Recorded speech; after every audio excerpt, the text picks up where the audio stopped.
So, for the Ice Crystal Cup that was in Düsseldorf last weekend, I have a rather, I think, unpopular opinion about how well the tournament was run.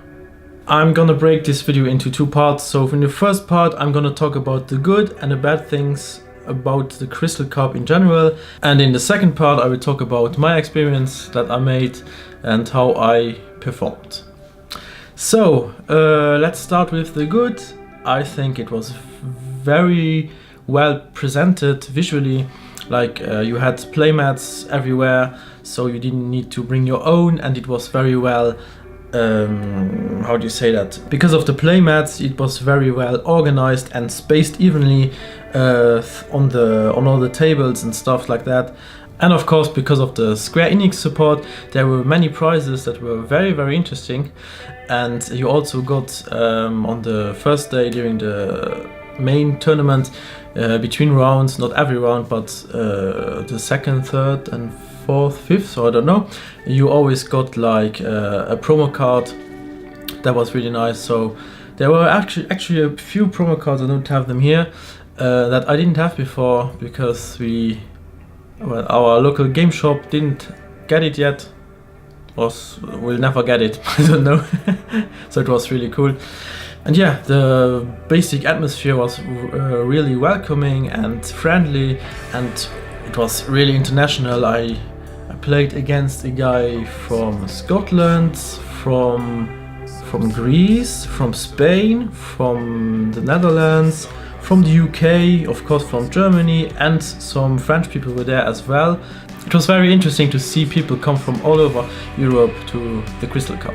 That were the good things. Now, some bad things I think should be improved in the future. Now, a very big disclaimer, this was my very first bigger tournament. I'm only used to play in our local tournaments with like 4, 5 or 6 people, so it always ends out to be like a round robin and that's it. So yeah, a big disclaimer there, it was my very, very first big tournament. So, the time management was absolutely not optimal. The rounds had a limit of 35 minutes of play, so that's basically okay. But apparently, as I got told, the staff only, they waited until the very last person played their match until they gathered not gathered, but treated like the results and get ready for the second round or something like that. That's what I got told. I can confirm that, but several people told me so, and that's what caused the big delay then. Because after these 35 minutes, you had to wait 20 or 30 minutes before the next pairings were out. What? Waiting that long for the next pairings? I really can't imagine what they needed to do that took so long for them to put out another, the next round of, the next pairings. And for me that was a huge no-go, like it was far too long to wait. And apparently friends told me that they were in Cologne for some tournament, and there you would have the pairings like 5 or 10 minutes after the round ended. So I don't know. But yeah, so please tell me, is that normal for a trading card tournament or not? Because this was actually also my first trading card tournament. I am more used to video game tournaments, so that's a bit quicker. Of course, there are no fixed rounds, but you would have your opponent rather quickly, so I don't know what took them so long. Because on the second day, at the side event, the Break the Ice event, there was one round when they hung up the pairings, and then immediately said, oh no, we have to redo the pairings because so many people dropped and whatever, I don't know. So I was like, oh no, now we have to wait again for new pairings, like 15 minutes, 20 minutes, I don't know. And then the new pairings were there in like 2 or 3 minutes. So why was that so quick? And all the other times it took so long. If any of you guys could brighten me up on that topic, please let me know in the comments. I'm really interested in what what caused this long waiting time, or for me, long waiting time, because yeah, I did not expect having to wait that long. Yeah, so basically my whole complaint was more like the time management. Yes, and I also sent an email to Tim from Final Fantasy TCG Europe because he asked for feedback, so I wrote him my feedback. Now let's get into the second part, where I talk about my personal experience besides that whole time management thing I didn't like. So I have to say I am not pleased with my performance, not at all. I ended the first day with a 3-5 score, so 3 wins, 5 losses. Well, technically 4 losses because I dropped out for the last round. We'll get more into that later. So yeah, I was not pleased with the overall score I got because I wanted to at least get like neutral, like 4 wins, 4 losses. That's why I'm disappointed, but I also was very nervous on the first round because I had some flashbacks from other tournament experiences I made. Because just a quick story, I went to my first tournament in the Netherlands for Super Smash Bros. Melee. I was really confident to do good and stuff, and got completely destroyed. And yeah, so I had Melee flashbacks. Because I was really confident, I actually won the last 2 locals with my deck. I played Mono Wind, by the way, link in the description if you're interested. And yeah, well, locals with 4 people are something entirely different than playing Crystal Cup with 147 entrants. I said to myself in 2019 I really want to go to at least one big tournament to see if I enjoy that kind of tournament or not, and I'm not sure yet if I will attend another big one and like another Crystal Cup, or maybe just go to another smaller tournament, like, but also bigger than our locals.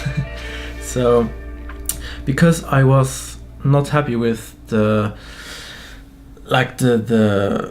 meta, you could say, I didn't expect that many mono wind decks or water wind, because in the first round I ran into Sasha Stark, who was also playing mono wind, and I was like, yeah, this is the first time I play against mono wind, like the first mirror match I had. So yeah, I lost. Later I also found out that he was the German champion, so no wonder I lost, I guess. But that's okay. Second round I was against Wind Water, which I actually knew the matchup, but I played it poorly. I don't know, I was maybe a bit shook already because I had my first loss and I lost that match again, so I was really down. The next one I won, I think. Then the next one I lost, and I got really triggered because I made a huge mistake during that match. So I was triggered through the roof. So basically from that point on I was like, okay, just play your matches. Whatever happens, happens. You won't get through now to the next round anyway. And yeah, so I ended up winning 2 more matches. But because of that poor time management, in my opinion, it was later than I expected. So I had to quit before the last round. Yes, on the second day, for the side event, not talking about the time management again, there were also some things that were really poorly managed, but okay. For the ice event I actually played a super garbage deck I threw together in like 5 or 10 minutes, I don't know. I was thinking about, okay, you have to play ice, so there will probably be a lot of mono ice, a lot of ice lightning, so a lot of cards that have abilities that target stuff. So I basically made an ice wind deck with many forwards that can't be targeted by abilities, and just randomly threw in Riku Pain because I like that combo, whatever. So it was basically rubbish, that deck, and I still managed to play but to end the day with the score of 4 wins and 3 losses. So I actually played better that day, I guess. Don't know, because I don't know, it was like more casually from start, so I didn't felt any pressure at all to perform well or not. Yeah, and that was it. What else to talk about? I met Josepha,